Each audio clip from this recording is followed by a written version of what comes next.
Hi everyone, this is Miss Graham, and today we are going to start looking at graphing quadratic functions. So we're going to look at lessons 30-1, 30-2, and 30-3. They are all compiled in today's notes. So if you haven't already, go ahead and download the modified textbook from our calendar so we can begin.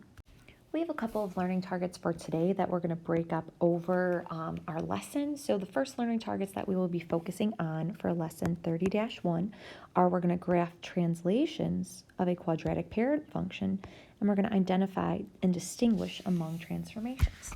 There's a lot of vocab words that you probably see right there that you don't know what it means, so we're going to go over what that is. If we start off looking to the right, we have circled in yellow. It gives us our first vocab word, a parent function. So it is the most basic function of a particular category or type. So an example is a linear parent function could be y equals x, or some of us like to put in a number that we're adding on. We could also say f of x equals x. We know that if we drew that on a graph, that is going to be a straight line. And the number in front of the x is actually how our graph is going to change. And the number that we add on or subtract, that's also going to change our original parent function. So think of a parent function as, that is the basic. That's what we're starting with, and we build off of our parent function. If we keep going, we can read that the function y equals x squared, or f of x equals x squared, that is the quadratic parent function. So that word comes up again, parent function. So keep that in mind. That means we just have the basics, not all the bells and whistles. We just have x squared. We don't even have a bx term or a c or even a coefficient in front of our x squared. That's not 1. So that's one way that we can look at kind of the basic functions. Now, what we're going to do over our lesson is we're going to see what happens if we add in those extra features to our parent function. How is that going to change not just our equation, but our graph? Let's go ahead and look at number 1 below. It asks us to complete the table for y equals x squared and then to graph the function. So we can see here we're using x and y. We're given all our x values, -3 through 3 of whole numbers. And then what we want to do is we want to take that x value, put it in the spot for x. So we are squaring each of these numbers and seeing what we get as a result of that. So keep in mind when we are squaring, we want to make sure that if we need to use a calculator, that we are putting parentheses around the number that we are using, and then we are hitting the exponent of the 2 button. So for -3 squared, we are really doing -3 times -3. So when we do that, we get a +9. Let's go ahead and try another example. So we want -2, and we want to square it since we're inserting it into x squared. So we're going to go ahead and put parentheses around -2 and square that. Again, we can do some mental math, or we could put this in our calculator. So we'll do -2 times -2, and that gives me a +4. So pause the video right here, and you go ahead and try the rest, and then check with me. All right, let's go ahead and check our results. I didn't show the work necessarily needed, but I did put the resulting answer as well, since you should be familiar with how to square in a calculator. So you can see we kind of have a similar pattern of numbers going down and then starting to go back up again. We can also see that it has that pattern that we saw earlier this week of a quadratic function in a table. It kind of mirrors itself around some point. So now what we're going to do is we're going to go ahead and graph our table. So how do we do that? Well, let's touch base. We know that when we graph, we have to use the coordinates x, y. So we're going to have to use both values from our x and y table. So let's say we wanted to graph our first row. We would be graphing -3, +9. So we first graph on our x-axis. We go to a -3, which is 1, 2, 3 right here. And then we go up to +9. So we're going to go ahead and put a point right there. Let's continue to do this for the next example. So for our second row, we're going to be graphing -2, +4. So we go to -2 on our x-axis, and then we go all the way up to 4, and we're going to go ahead and plot our point right there. I want you to go ahead and plot the rest of the points, and then come back to the video so we can check to see if our points look the same. All right, so if we take a look, we got our first 2 points as the same. Let's look at our 3rd, 4th, 5th, 6th, and 7 points as well. We can see that our points start to go down. They start to decrease in y values as our x value increases. And then we can see there's a low point, but then it starts to pick back up again. And as our x value increases, our y value also increases. So this actually looks a little bit familiar, right? We've seen this before. This is a quadratic function. Now before we saw when we had a maximum, so when we had our curve kind of peak up at the top, this actually peaks at the bottom. So we're going to go ahead and kind of draw a line to connect all these points. So go ahead, see if you can draw kind of this curved line to connect all the points as best as possible. Now something to keep in mind is since we are graphing y equals x squared, we don't just have these points on our graph. This is actually a continuous function over time. So we can actually keep going on past the points that are on here. So we can actually go ahead and put arrows on the end, kind of like what I just did here. We can put arrows on the end and show that that function is still going. Now, number 2 is going to be a little bit of a review from what we saw yesterday. So it says using words such as vertex, maximum, minimum, increasing, and decreasing, it wants you to describe the graph that we just drew right here. Since this does review vocab that we saw yesterday, I'm going to have you pause the video right here, and I want you to see if you can come up with a couple of different words, a couple of different connections where we can use these words to describe this graph. So pause the video right now, and then we're going to come back and talk about this and what we kind of see as our answers. So here were a couple of key points that I came up with, and you might have some similarities to them. So the vocab word that we learned this week was parabola, and we can see that our graph is a parabola. We can also see that our vertex is at 0, 0, and that vertex is indeed a minimum. Now, to include the last vocabulary of increasing and decreasing, we're going to talk about, okay, our overall function, that output, what happens? When does it increase and decrease? What are our x values for those increases and decreases? So we can see with the arrow that this goes on and on and on and on forever. So it's going from negative infinity of our x values all the way to 0 as decreasing. So it decreases that whole entire time. And then remember, at our vertex, it switches. Our function now starts to increase from our x value of 0 all the way to positive infinity. So I included that in there as well. I know, quite a throwback to infinities, right? What we saw earlier in the year. All right, let's keep going. Let's scroll on down to number 3. Now, what's really important in number 3 is we're going to have to go back up to our graph, but let's read what number 3 has to say first. Number 3 says the line that passes through the vertex of a parabola and divides the parabola into 2 symmetrical parts, that's called the axis of symmetry.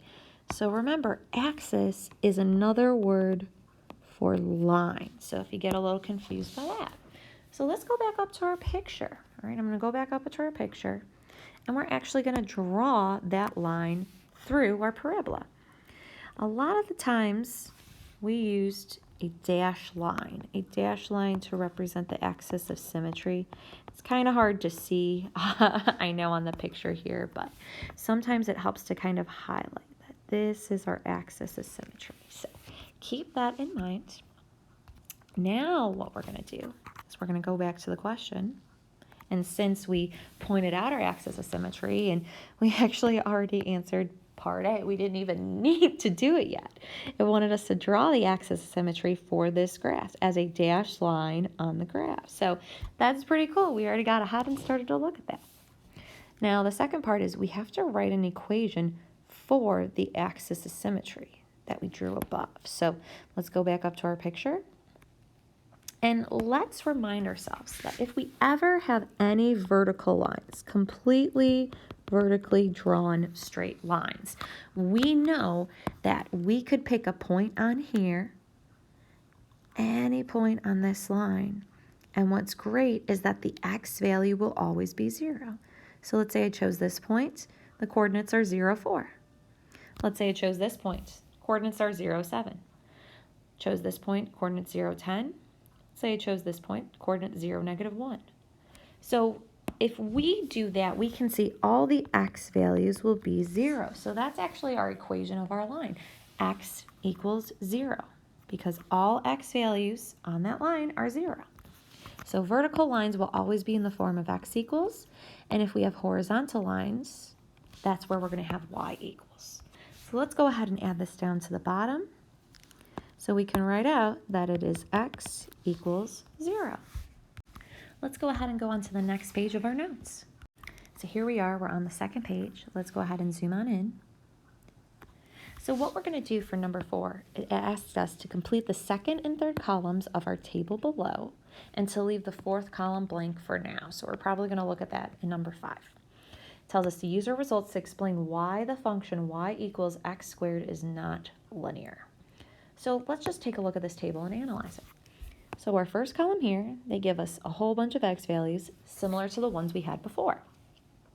It also gives us y equals x squared, meaning it wants us to put the outputs. It wants us to put all the y values when we square the x value. So really what it's asking us to do is to take our results from our first table in number 1 and to complete them in here. Then we have our third column. This is the fun part. It wants us to take the difference between consecutive y values. So what it means, all the numbers that we're going to write down here, we want to find out what is the difference between the two and write the results in there.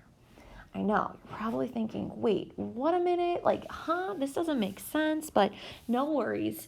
Let's go ahead and at least just start off putting the second column, and we'll try that out first. So go ahead and copy your results down on the second column, and then we will do the third column, or at least start it off together.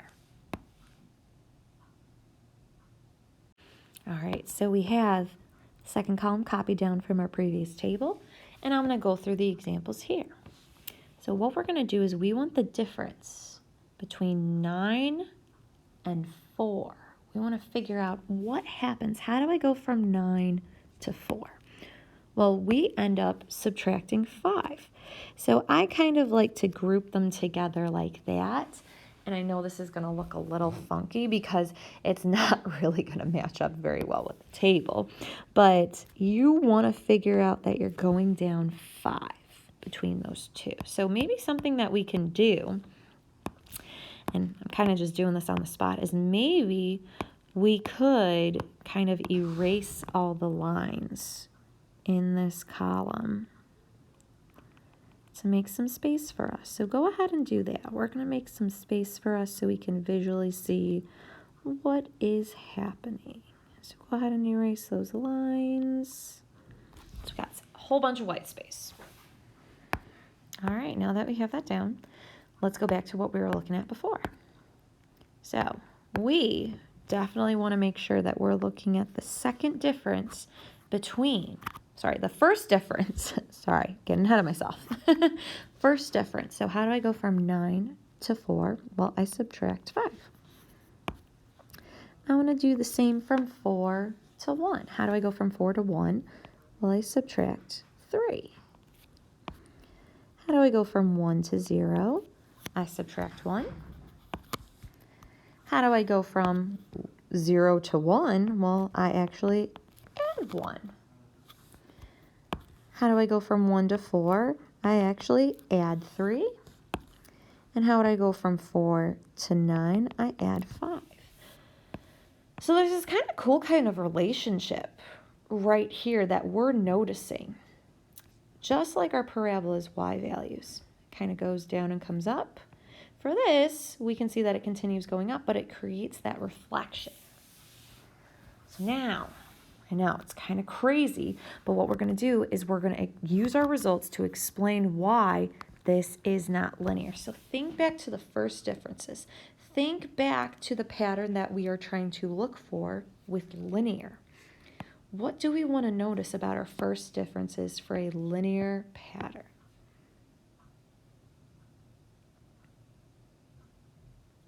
Well, we realize that our first differences should all be the same number if it is a linear relationship. That means it's a constant rate of change. So here we can see there is no constant rate of change. So we know it's not linear. We know if that was the same number, it would be linear. Now we're going to start to look at number 5. So number 5 now talks about that fourth column in the table. So we're looking at now that inevitable fourth column. We see it's titled second differences. Well, what does that mean? What it wants us to do now is to complete this column by finding the change in the values of our third column. Oh my goodness, that's kind of nuts. That's a little crazy that we're looking at that. And we're going to see, what do we notice about the values?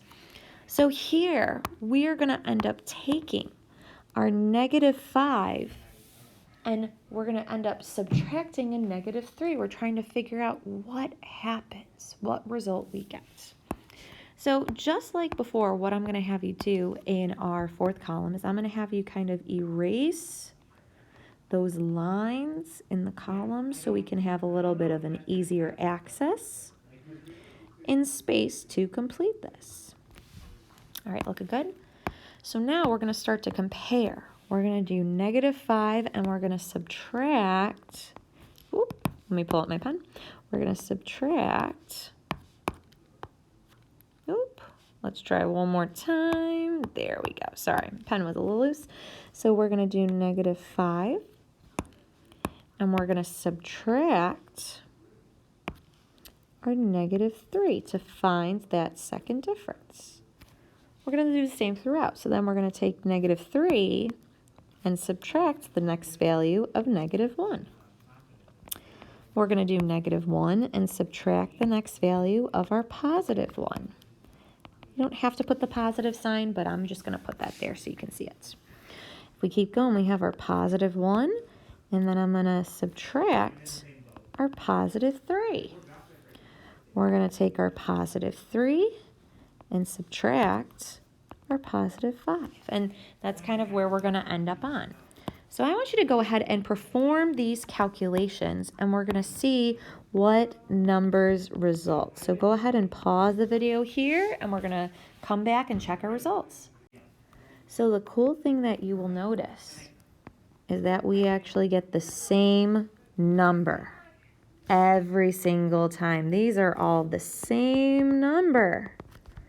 That's kind of crazy. Ironically, it's a 2, but what we're going to notice is when we take our second differences, so the differences between the first differences, that's what a second difference is.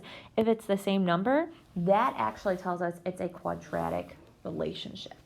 So we can see here that the differences between consecutive y values for our second differences are equal. So the second differences are constant. All right, so let's go ahead and we're going to write that down below. We see that the differences in the fourth column are all equal. So the second difference is constant. So that's a little bit of a hint to identify quadratic relationships if we are just given a table. Now let's go ahead and look at kind of a note that we have off to the side on the right. So here we can see the changes to a parent function. Now, we didn't exactly do numbers 6 and 7. We didn't exactly do that, but we are going to start looking at translations. So we're going to look at something that is going to change or translate our original parent function. So translation of a graph is a change that shifts the graph horizontally, vertically, or both. A translation does not change the shape of the graph. So think of a translation, right? You're moving differently to the left and right, or differently up and down. It's still going to be the same shape. So what we're actually going to do is we're going to play around with some of the graphs and see if we can notice patterns about what happens and how we can change or translate our given parent function.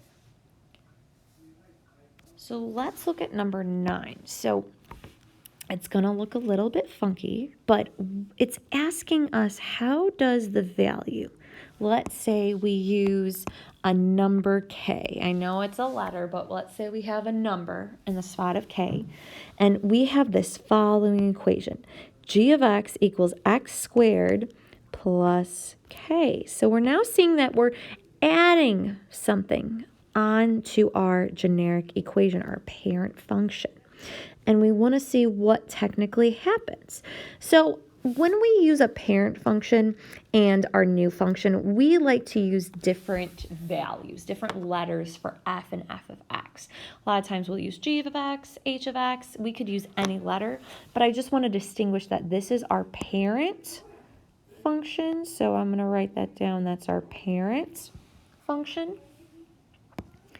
And then over here, right, we have kind of our new function where we're going to change something about it.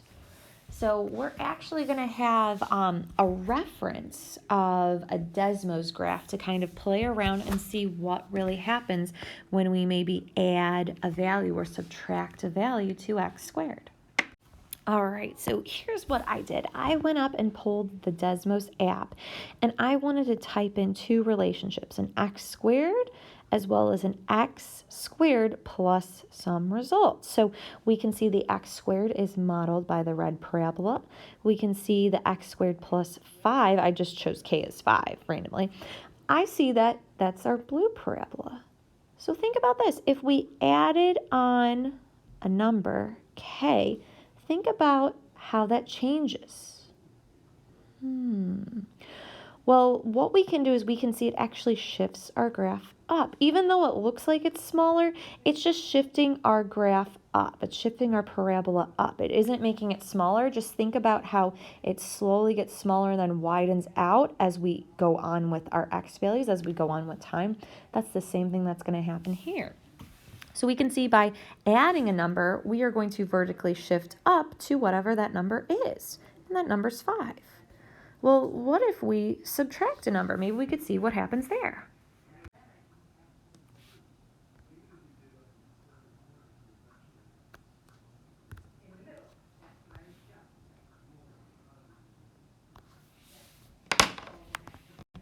All right, so looking at this, we can see, hey, wait a minute.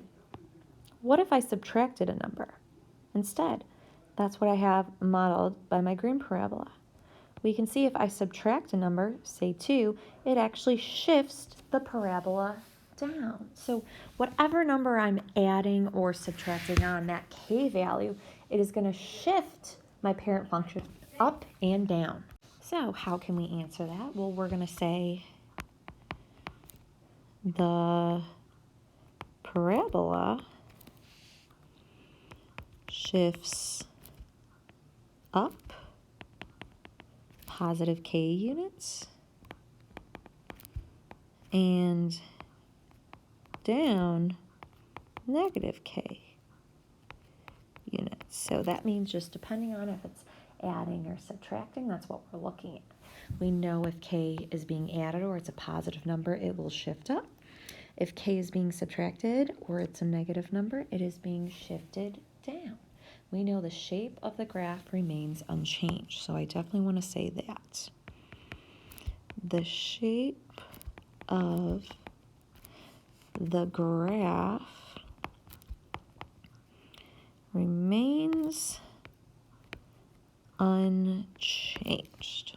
Now, you don't have to include the Desmos picture in your visual unless you really, really want to. You could always just take a screenshot of this video and add in this picture, but it just shows a different representation of how adding or subtracting a plain number after our x squared affects this. Now, what if we continue on? Oop. Maybe I gotta move my pictures up a little. Yeah, there we go. Okay, what if we continue on down to number 16, and let's say we don't add or subtract the number after the x squared. What if we end up doing it inside with the x and having that whole quantity being squared? So it says, how does the value of h in the equation, now k of x equals x plus h, all right, so let me pull up. We're adding h there, okay? So we're looking at the value of h. How will that change the graph of our parent function? So now we're going to kind of disregard adding or subtracting a value outside the x squared. We're going to focus just on our x squared and what happens if we add or subtract a value inside with the x and then squaring it. All right, so you know me, I love pulling up my Desmos graphs. So I pulled up an example where, let's say I pick 5 again for my numeric value. So let's say h is 5, I'm adding 5. Look what happens. You know, it's interesting, it shifts, you know, even though it's a positive 5, it shifts to the left. That's so interesting. I thought it would have, you know, shifted to the right because that's the positive x values. But what we're going to notice is that when we're shifting up and down, the positives and negatives will align with the directions up and down. However, when it's inside in parentheses before we square it, when we add a result, it's actually going to shift it in our opposite direction. It's going to shift it to the left 5. So think about, let's say in parentheses, I now am subtracting a number. Think about how that's going to affect our graph. All right, so I put this into Desmos. I added on the x minus 2 quantity squared. Again, I just picked the number 2 to kind of follow the pattern like before. And what we notice is our parent function, our red function, right, it now shifts to the right. So even though we're subtracting, it's going the opposite direction of what we thought. Interesting, huh? All right, so we can see that our graph is moving horizontally. So above, we saw the parabola, it shifts up and down, and here we're going to shift to the left and right. So let's go ahead and answer this question. So we know the parabola shifts left for a positive h, or adding on h. So we shift left h units, and it goes to the right if we shift negative h units or subtracting h units. Again, we can see that the shape of the graph, it remains unchanged, just like above. It's like we're going to a new location. It's like, you know, you're going up or down the stairs. It's like you're moving left or right in your house. You physically aren't changing at all besides your location. So again, I'm showing you these visuals in Desmos. You don't have to have these added to your notes, but if you want to have that kind of visual representation, it does help. If we continue on to our third page, all right, we can see that we're going to be starting our second lesson. 30-2. So now what's going to happen is we're going to look at stretching and shrinking the quadratic parent function.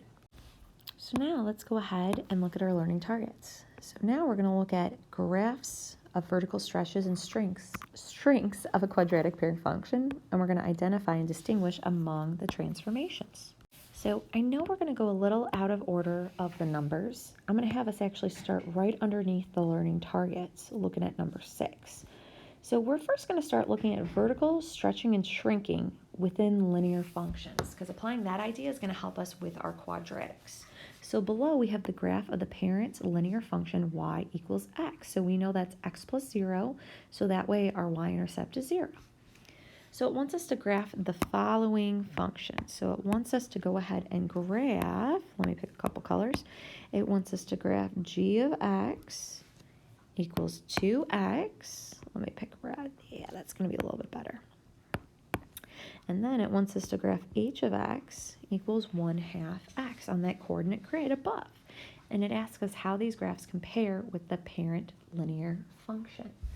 So I know it might be a while back since we've graphed linear functions, but what we do is we actually create a table for each of these, a table of values, x and y, and then we plot the points. So we're just going to do a couple of points for x and y for each of these, and I will actually give you the points themselves to put in there.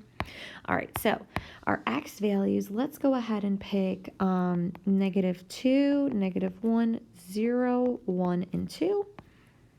And we're going to do the same x values for our other graph too. I want us to kind of start putting those in. So I want you to figure out, if I multiply each of these by 2, what do I get for my y values? And if I multiply each of these by 1/2, what do I get for my y values? So pause the video here and then play it when you're ready to check your table. All right, here's what you should have gotten. Go ahead and check. And then we're going to go ahead and plot these points. So let's start with g of x, which I have as the red function. So let's plot -2, -4. So I'm going to put that point on there. Let's plot -1, -2. Plot 0, 0. Plot 1, 2. And then plot 2, 4. And then we're going to go ahead and draw as straight of a line as we can and connect the points. Then we're going to do the same for our pink graph. So I'm going to graph -2, -1, -1, -1/2, 0, 0, 1 and a +1/2, and then 2 and a +1. So if I connect the points, we can see that they make that line. So now we're going to go ahead and compare these graphs with our parent linear function. So look to see what happens. What happens when we go from our black line to our red line? What happens when we go from our pink line to our black line? Well, we can see g of x, right, the red line, is a vertical stretch. It becomes more vertical. It gets steeper. For h of x, we can see that it is a vertical shrink. It gets less vertical, so it's less steep. So we're going to go ahead and write that down kind of off to the side here. All right. So we're going to start off with g of x. So for, hold on. Let me pull up the pen. There we go. So g of x, we can see that it is a vertical stretch. And we can see that the line is steeper. Line is steeper. And then going ahead and commenting on h of x. So we have h of x. We can say a vertical shrink. And that our line is less steep. So these ideas are what we're going to apply to our quadratic relationships, to our parabola. So we're going to do the same thing as before. I'm going to pull up Desmos and try to see if there's some type of relationship for number 4. So looking at number 4, it says for a is greater than 0, how does the value of a in the equation g of x equals ax squared change the graph of our parent function of f of x equals x squared? So what I'll do is off to the side, I'm going to go ahead and show you 2 Desmos graphs where I'm changing the coefficient in front of x squared. I'm changing it so it's a different number.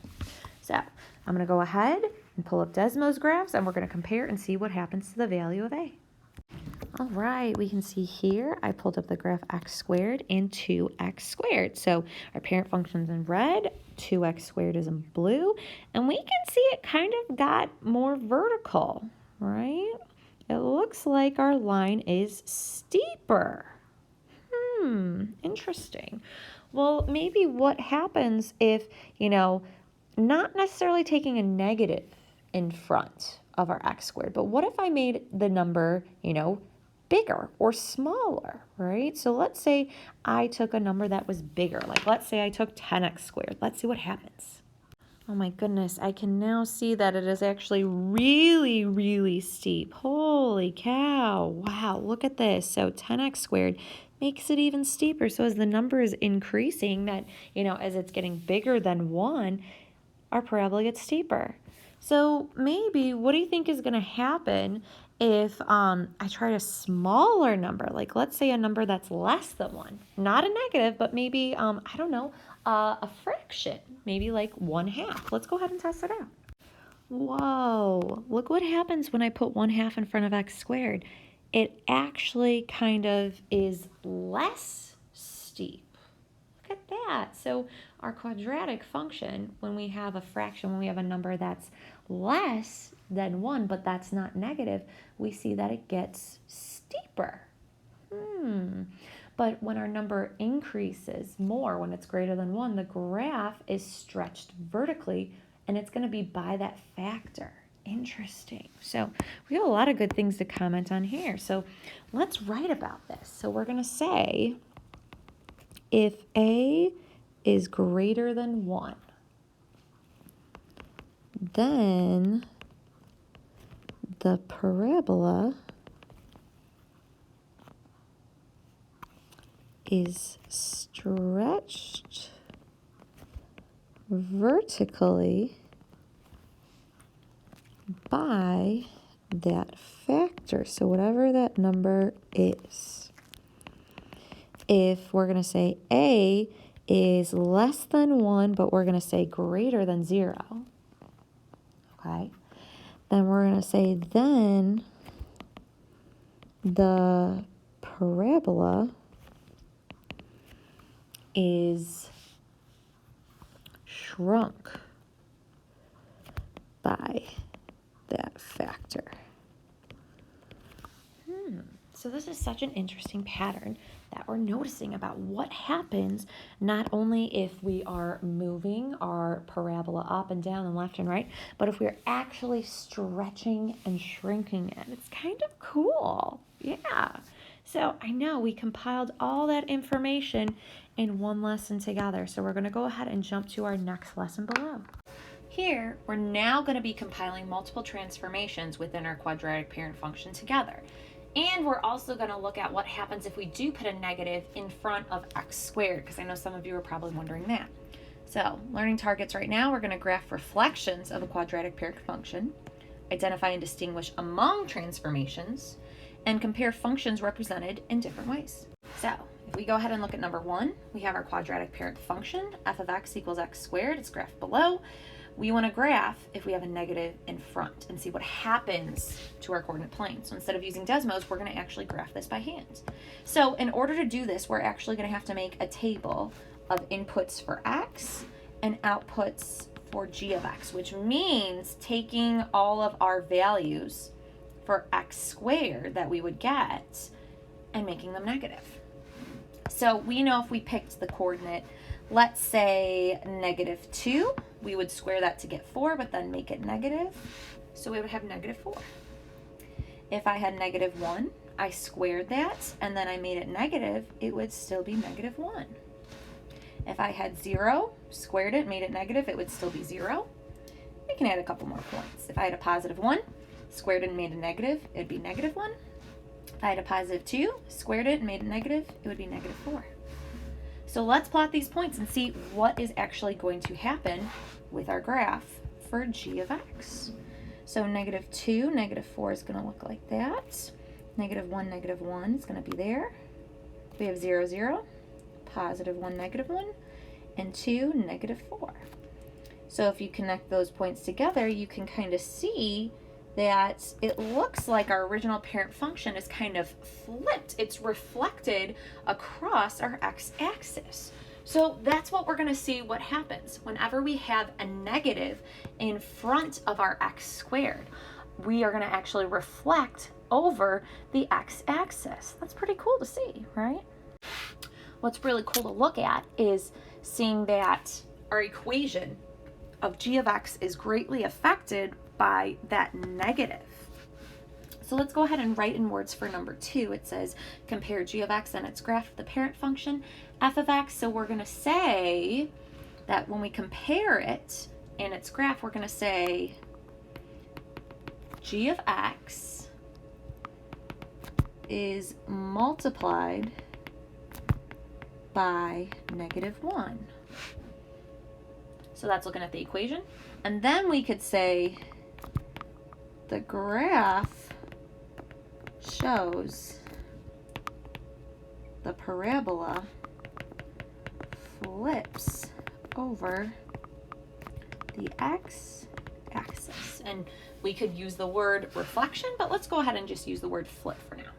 So look at number 3. It says, how does the sign of a in the function g of x equals a of x squared, how does it affect the graph? Well, we can see that if our a value is positive, our parabola is actually going to open up like this. So if a is greater than 0, then we know our parabola is going to open upward. If a is less than 0, meaning negative, a is going to open downward. Kind of a good way to approach this is, hey, you know, if you're feeling positive, you're more likely to smile, which that's kind of what our parabola opening upward looks like. And if you're negative, you're more likely to frown, which is what our parabola opening down looks like.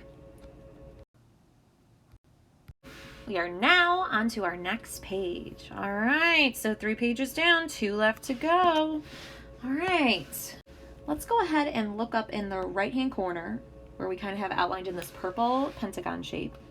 So it says a graph may represent more than one transformation of the graph of the parent function. So everything we've been learning, right? That reflection we just learned, how we could actually get vertically stretched or shrunk, how we could shift to the left or right, how we could shift our graph up and down. All of those could be compiled together. So the order in which the multiple transformations are performed, it's determined by the order of operations as indicated in the equation. Wow. So we're going to actually play around with this and figure out what we're going to do. So number 10 says we have the graph of g of x equals a times x minus h, quantity squared, plus k. It represents multiple transformations of the graph of the parent function f of x equals x squared. And we can see that because when we used those transformations, we used those values of a, h, and k. We saw what happened when we applied different numbers to our parent graph. We're now going to describe in words how each value transforms the graph of g of x from the graph of f of x.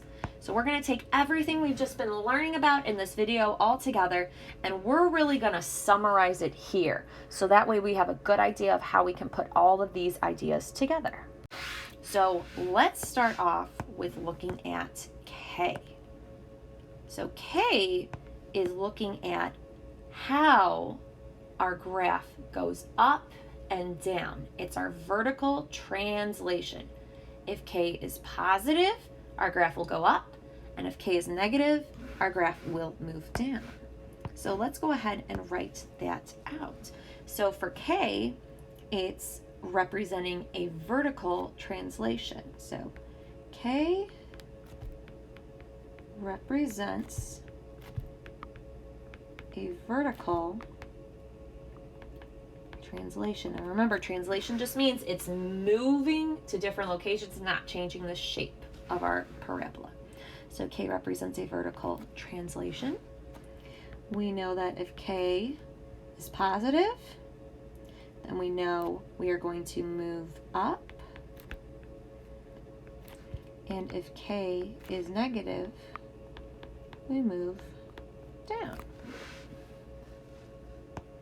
So I want you to actually look back at our notes that we just did today, and I want you to talk about what's going to happen when I have h, what happens when I'm just looking at the numeric value for a, so not positive and negative, that's why we're just using the absolute value bars, and what happens when I do change the sign of A, when it's a positive and negative. So I want you to pause the video. I want you to go ahead and see if you can fill in the information here, and then come back and resume the video and we can go over it together. Alrighty, so we can see if we look at our H value, we know that H is going to represent our horizontal translation. So K is our vertical one, H is our horizontal one. Now this is the tricky one part here, right? So we're looking at subtracting H here. Before, we saw that plus sign in front, like we were adding H. So our formula here is actually always going to have a subtraction sign because we're going to move the opposite of what we actually think we're going to do. Because before, when we had a positive H, we moved to the left, and then when we had a negative H, we moved to the right. So we're going to ignore that negative sign out front and think about just what H is. So if we ignore that subtraction sign, H, if it's positive, it moves right. So if we include that subtraction sign, if we're ever subtracting a number, it will move right. Again, looking at this, say we ignore the subtraction sign. Okay, what if we have our H value as negative? So what if we have subtracting a negative, meaning we have X plus H? That means we're going to move left. So the other one is right, then left. So I put a star by it since it's a little tricky. Now the absolute value of A, which means just, looking at A, not positive or negative, looking at the values, we know that represents the vertical stretch or shrink. We know that if our A value is bigger than 1, maybe if we had 2, 3, 5, 10, we know there's going to be a vertical stretch. Now we know if A is between 0 and 1, meaning it is a fraction that is less than 1, then we know it's going to shrink. So we could have 1/2, 1/3, 3/4, 5/8. So we know that it'll shrink. And last but not least, the sign of A, meaning if it opens up or down. So remember, we just talked about this.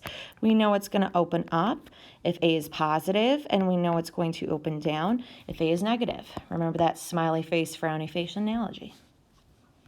So now, since we applied all of these ideas right here, started looking at what they mean, we're going to go down to number 11 and start thinking about, okay, if I have an actual example, let me talk about what is actually going to happen. So I don't have the variables in these spots. I actually have numbers in the spots of maybe K, H, and A.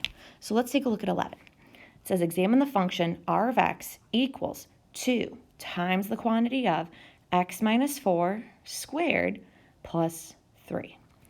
So it wants us to describe the transformations from the graph of f of x equals x squared, so that's our parent graph, to this graph. So what might be nice for us to start to look at is to really kind of compare, maybe in the same order that we did before, to kind of see what happens. So let's look at our K value first. Remember K, so maybe what I could do is do a little bit of labeling. So we have K is going to equal 3 right there. So think about what that means.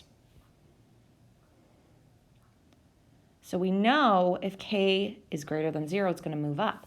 So here, we're going to have our parabola, our graph, is going to shift up 3. So we're going to say the graph shifts up 3 units. I'm assuming that we have every single value by 1 every single tick mark, so that's why I said units. All right, let's look at our H value. So remember, H is going to be inside our parentheses, and we're just looking at the 4. We definitely want to make sure that subtraction sign is in front there because that will dictate our H value. So our H value is 4. So think about what that means. So that means we're going to have that horizontal translation. We know since H is positive, it's going to move right. So we're going to see that the graph shifts right 4 units. let's go ahead and start looking at our a value, not that if it's positive or negative, but just the number itself. So remember, in this case, the a value is actually going to be out front.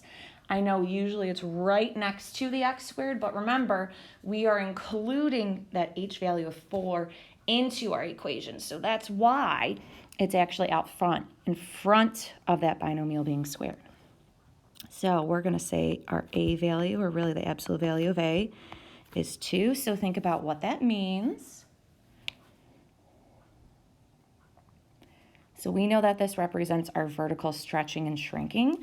So since our a value is bigger than 1, it's 2, we know there's going to be a vertical stretch. So we're going to say the graph stretches vertically by, we're going to say 2 units. Now, what we mean by 2 units, that's kind of our factor. So it's really going to be doubling. That's what we're looking at, that doubling aspect. So if some of you are a little confused by that, maybe we could talk about that vertical stretch by a factor of 2. That might make a little bit more sense. All right, and then we're on to our last one. Woohoo! All right, we are just about there. So we are going to look at the sine of a. So sine of a. Now that means, is there a positive sign or a negative sign in front of what the a value is, our coefficient? Well, since we have a positive 2, we know that our parabola is going to open up. So we're going to say the graph opens up since a is positive. And I'm just going to put the positive sign right there. So look at this. We are able to describe this transformation happening, meaning how our graph is changing from our parent graph. So now let's look at part B, since this is kind of all one question. We just did part A. So now it's asking us to use these transformations that we described in part A to graph our function. Oh boy, this is going to be a little bit tricky. So maybe something that can kind of help us figure out how we can graph this is thinking about how we could create a table of values to plot our points. We know generally our graph is going to shift up. So let's say we start our vertex at the origin. We know it's going to shift up. We know it's going to shift right. And then we kind of have to go from there. We know it's going to be up. And the one that's probably going to give us a little bit of a challenge is that stretching vertically. Because that means it's not going to be our normal parent graph. It's going to stretch a little bit more. So we have this idea that we're going to have kind of our vertex plotted right there. So we have a good idea. But let's go ahead and make our table. And I'm going to zoom in a little bit. So I'm going to zoom in. And I'm going to rewrite my equation again. So we had r of x equals 2 times x minus 4 squared plus 3. So if we wanted to make a table of values of x and y values, because remember, that table can help us plot points, we know, as we kind of talked about with this transformation here, if we started at plugging in x is 0, right, we get an output of 0 if it was the parent function. That's not going to be the case here. We talked about how we're going to shift up 3 from knowing that value is equaling 3, and then we're going to shift to the right 4 from knowing that that value is 4. So I know that my vertex is going to start right there, and that might be a good way to start coming up with x values, because we know it's going to open up since the a value is positive. We just have to see how high it's going to stretch. So maybe a good value that we can start plugging in is 4.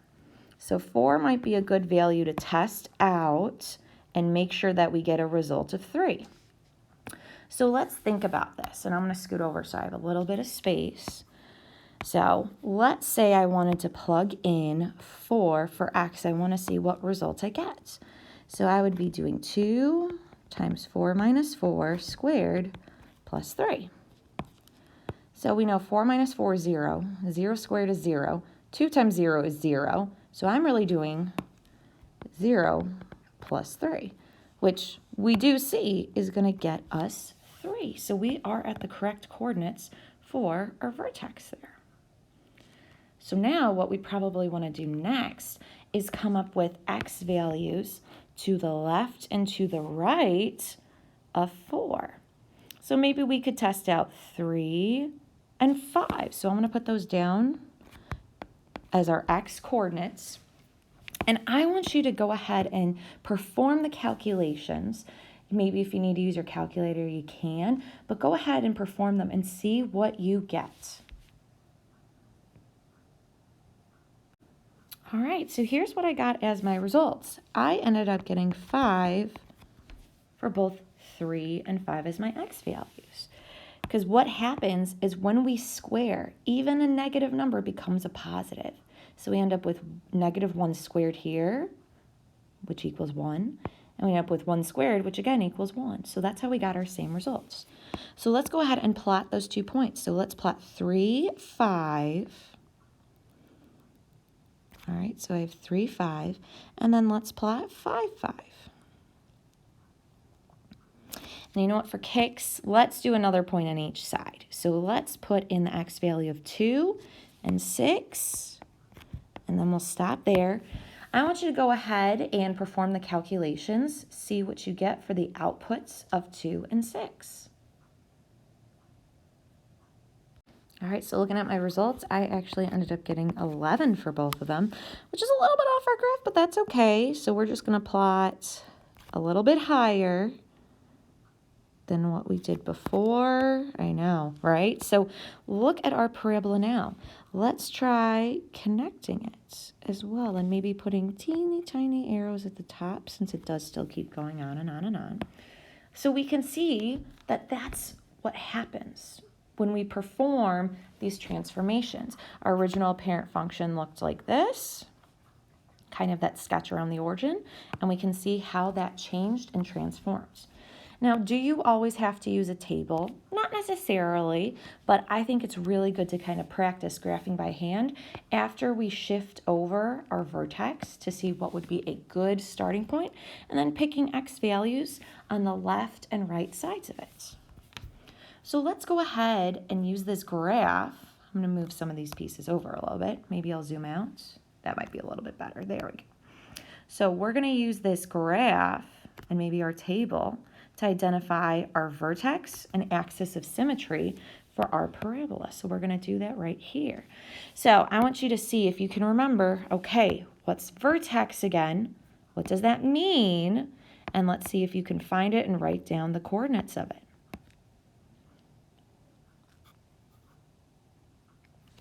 All right, so as you can see, our vertex is right there. So I'm going to label that as our vertex. And, well, actually, I'll probably label it off to the side here. So that's our vertex. So I'm going to label vertex. And I'm going to write the coordinates of it. It is going to be 4, 3. So make sure you list the x value first before your y value. And then we will have, oops, sorry about that. And then we're going to have our axis of symmetry. So remember, that's our line of symmetry that we're looking at, our line of symmetry. That means it's the line that goes straight through this vertex right here. So straight through just like that. And we usually plot it with a dotted line. So I'm going to go ahead and plot it with a dotted line. So that's our axis of symmetry. So it's our line of symmetry, axis of symmetry. It cuts our parabola in half. So both halves kind of fold over. It's kind of like a sandwich, right? You want both halves of your sandwich to fit on top of each other. So remember, we have to come up with the equation for that. So remember earlier on, we know it's going to be looking at an x equals because it's a completely vertical line. Now we have to figure out what x value it matches up to. So it's actually going to match up to x equals 4 because every point on this dashed line ends up having an x value of 4.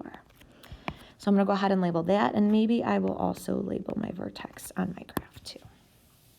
So voila, look at that. You're going through labeling the different pieces of information and practicing with our transformations. So nice job.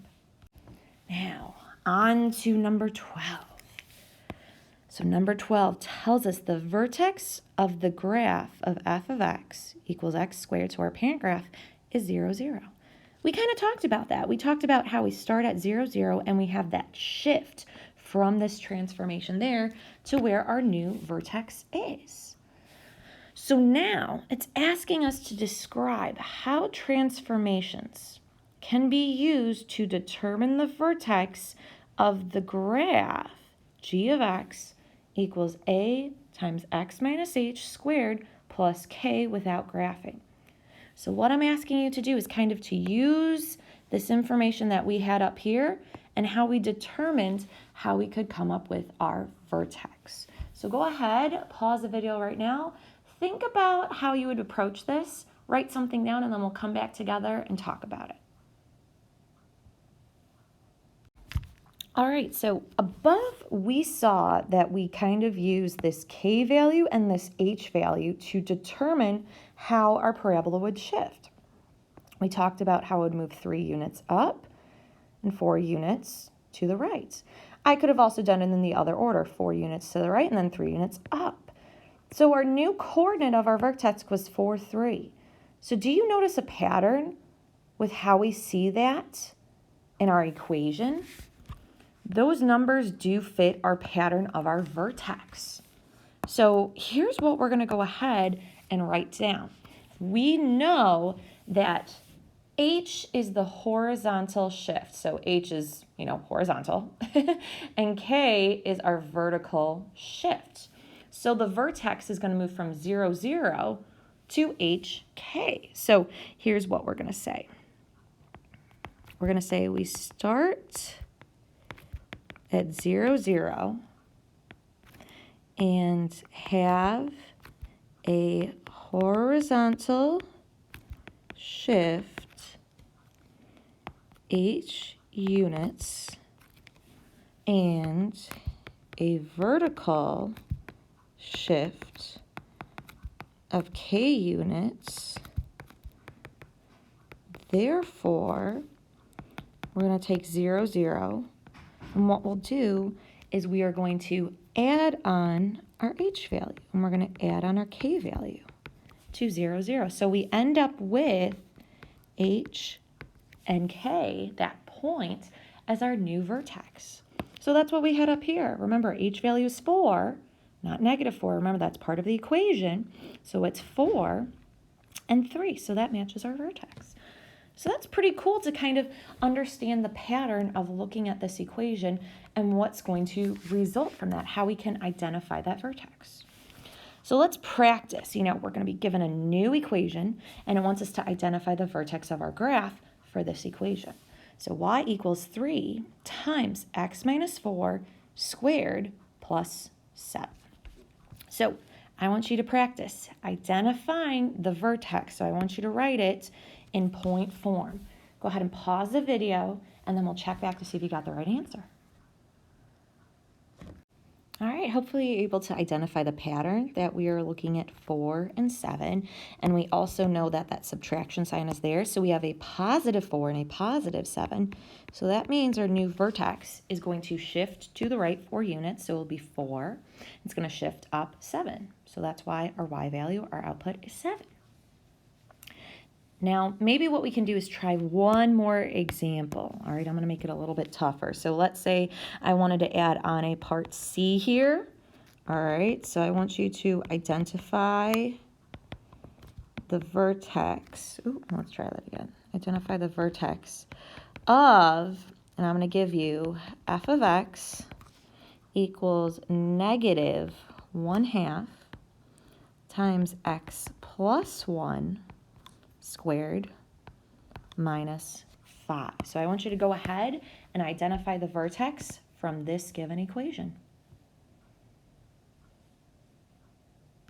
All right, let's go ahead and write this on out. So I gave you a trickier one on purpose. So if we start off looking at our h value, we can see there's not a subtraction sign there. So what we have to do is we have to rewrite that. Instead of adding, I have to think of that as x minus a -1. So really, our new x value for our vertex will be -1 because we have to figure out a way to include a subtraction sign, so that way I'm looking at a -1. And then instead of shifting up for our y value, we shift down. So our new vertex coordinate for y will be -5. So think about how you can have negatives as well included in your vertex. All right, we are on to the last page. Yes, finally, you are almost done with day 2 of this lesson. So keep it on up. We're now going to go ahead and practice being given, being given a graph and trying to write the equation in standard form. So let's just remind ourselves of that general equation again. We had f of x, and I'm just going to use f of x. We had that equals a times x minus h, quantity squared, plus k. So that's really our general equation that we want to write down. So I'm going to say that it's our general equation. And I'm going to tell you this has a special name, a general equation for, and I'm going to say vertex form of a quadratic. It's in vertex form, as you can see, because we just pointed out our vertex, right, using h and k. So this is a really cool piece of information to be looking at here. So I would keep this on your radar for practice. So we're going to try to fill in the values of a, h, and k for each of these graphs. So I'm going to go ahead and practice the first one with you, and then I'm going to have you try the second one on your own. Actually, you know what I might do? It's kind of a little confusing because it eventually wants us to put these in standard form, but I think what I'm going to have us do is start off with vertex form and then practice changing it to standard form. So we'll start with vertex form. So we'll start with vertex form and then change it to standard form. So we're starting to connect what you saw before we started this unit, what you saw in our last fluency. So looking at, let's say, we're going to look at our first example here. Okay. So we want to first start off by identifying the vertex. So I'm going to kind of go through this in steps. So the first is going to identify the vertex. So for us, identifying our vertex is this point down at the bottom right there. So let's go ahead and put our vertex. Our vertex is going to be -2, -2, since those are the coordinates identified right there. Our next step, so kind of our second step, is we're going to choose another point on our graph. Now, they'll usually give us the points that they choose. Sometimes they won't. So I would pick a nice point on our graph that is at a whole number. So let's just use -1, 1. So I'm going to use that. So let's pick a point. And we decided to pick -1, 1. So we choose another point, and we're going to substitute in our known values. So I'm going to shift a little bit downward. So for step 3, we're going to do a good old substitution. So we're going to take that general equation that we found up here, write it on down. So I have f of x equals a times x minus h squared plus k. And I'm going to replace the values I know. So I know my vertex, so I'm going to substitute a -2 in for h. I'm going to substitute a -2 in for k. And let me write down what I have left. So I know I'm going to have f of x equals a times x minus the -2 squared. So I can rewrite that as f of x equals a times x plus 2 quantity squared minus 2. Now, we're also going to do one more substitution. We can actually substitute the -1 and 1, because remember, that's an x and y value that's included on this graph. So where I see x, I can put -1, and where I see f of x, I can put 1. Remember, because we can also write y as f of x. So let's substitute those in. So f of x, I'm going to put a +1. It equals a times -1 plus 2 quantity squared minus 2. So what's our reasoning for this? Well, we substituted our known values, and our goal next, and our next step is to solve for our a value. So we're going to solve for a. So we're going to take the equation from above, simplify it, use a little bit of that algebra that we know, and we want to solve for a. So I'm going to take that equation from above. I'm going to rewrite it again. So maybe what I'll do is I'll kind of, that was a little bit of a bad copy. Let me try copying it. All right, so I just kind of copied it from above. And let's go ahead and do some of the math that's here. So you can see that I probably want to do what's in parentheses first, right? So I want to go ahead and do -1 plus 2. So that way I have 1 equals a. -1 plus 2 is just 1. So I have 1 squared minus 2. Well, let's do the 1 squared, right? That's just 1. So I have 1 equals a times 1, which is just a, minus 2. And then to get a by itself, I have to do the inverse of subtraction. So I want to go ahead and add 2. I'm going to shift that up a little. So I'm going to add 2 to both sides. So I get an a value of 3. So I was able to figure out, just from what I was looking at, I was able to figure out my vertex from up here, which is my h and my k. And I was able to figure out my a value here, which was my 3. So that's going to help us start by putting in what we know for our general form of an equation. So let's keep zooming down for a second. So let's just go back to that general form again. Remember, we had f of x equals a times x minus h squared plus k. And we now can plug in our values for a, h, and k because we know all of them. So we can write f of x equals our a value of 3. And then don't forget, we're not using the point that we found. We're using the vertex, which was, I believe, -2, -2. So we're going to have x plus 2, because minusing a negative is the same as adding. And we're going to square that. And then we're going to subtract 2 on the end. So looking at this, this is our vertex form. Dang. So now what we're going to do is we're going to go ahead and practice rewriting this as our quadratic form that we've seen before, our standard form. So that means we're looking for f of x equals ax squared plus bx plus c. So something that we saw from our last fluencies. Well, you're probably thinking, how do I get it to standard form? How do I go towards that, right? How do I put it in standard form? That's kind of our question mark, right? Well, we actually already have all the skills that we need to do that. Whenever we have a binomial squared, remember, we can write that out twice. So let's start taking our f of x equals, and we're going to put 3, and then instead of saying x plus 2 squared, we're just going to write out x plus 2 twice. And then we're going to subtract 2.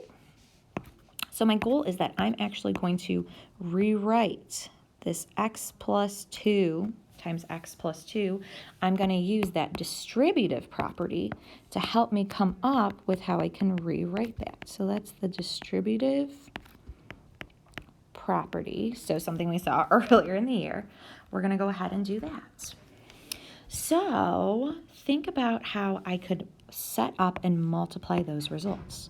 I really want to take, let's pick a different color.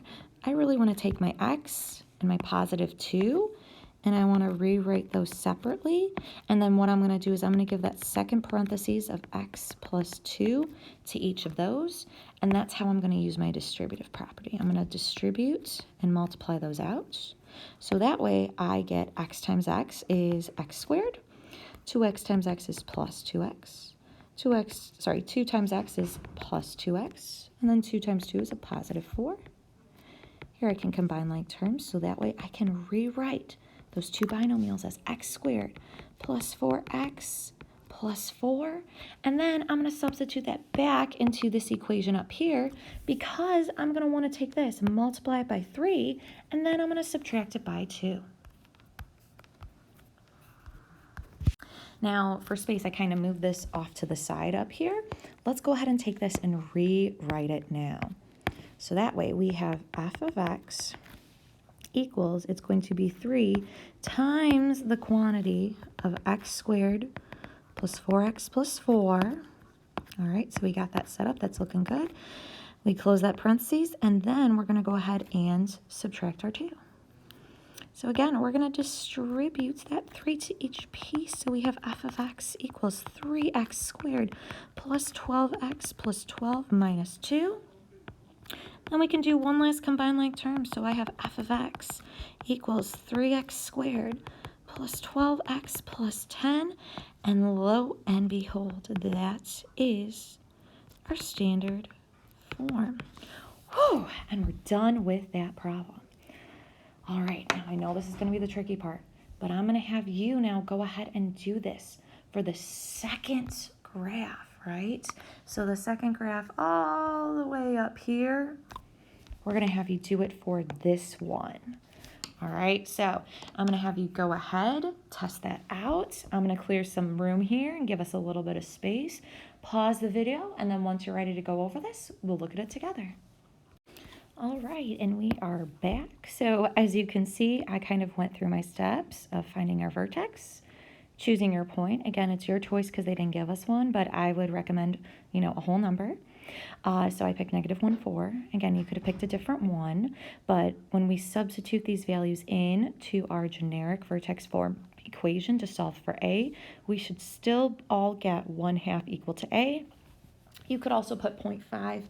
Doesn't matter to me right now, but usually when we try to write this in vertex form, a lot of the times we do try to focus on fractions, but again, your choice. So I went and plugged in A and my vertex back into our general equation. And then remember, to change it to standard form, we actually have to multiply x minus 1 times x minus 1. So I showed that work here, substituted that in, and then took that trinomial, multiplied it by 1/2. And then I have to add 2, so I combine like terms at the end for 1/2 and 2. That should give us 5/2. So looking at this, this should be our equation for our standard form. And look at that. 2 video lessons kind of pulled together in one video. You are done. So yes, you can go ahead and submit these video notes to Schoology, and I will see you tomorrow for us to come back together and focus and talk about how we can graph and solve by graphing. Bye.